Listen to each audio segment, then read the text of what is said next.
All right, out here is where we should be more. We should follow principles of great thinkers like Aristotle, Galileo, Richard Feynman.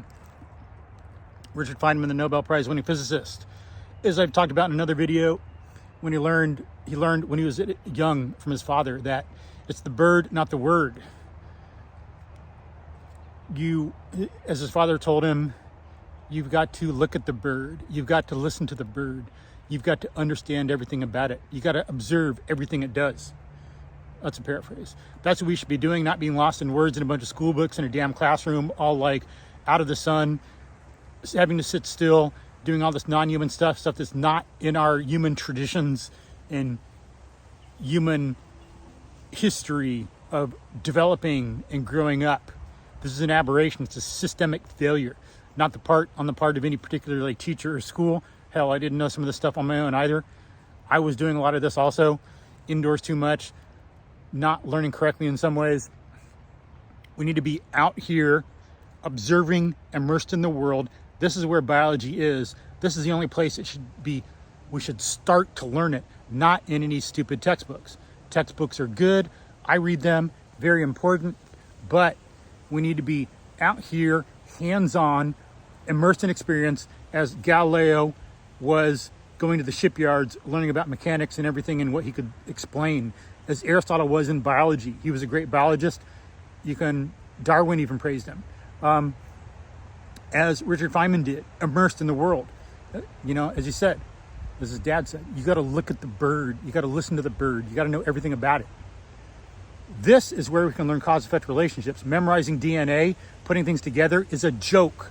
That whoever introduced that into the school system doesn't know what the hell they're doing for science. Some people use it, not their fault. They think they're doing something good.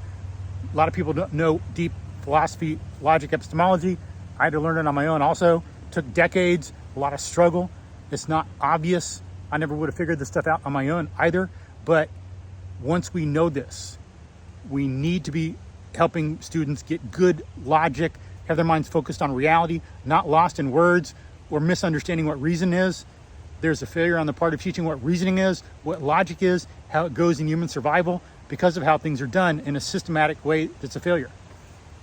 We need to get students outdoors, elementary school especially, junior high school, outdoors, seeing firsthand cause-effect relationships that they can grasp, because no one gets DNA. There's a little banana experiment where some teacher does some chemistry and gets DNA. That's a freaking joke. No one gets that unless you know advanced chemistry. It's just sticky stuff from a banana.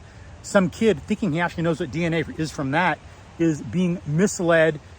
They're not learning what logic and reasoning are. It's a failure to teach what real science is. So let's please, for the love of life, I know people of their heart, teachers of their heart in the right place. They want with a passion to help, but we don't know good logic, thinking skills, some philosophy. We got to learn it like I did. I had a hard struggle, made a lot of mistakes and all that. Still stuff to learn, but this is something we need to do, please.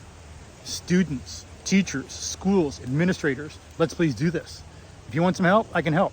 Consulting, helping with curriculum, teaching logic and thinking skills and things like this. I'm there. I would love to help schools, individuals, students, the culture be better. That's why I'm a teacher, because that's what it's about.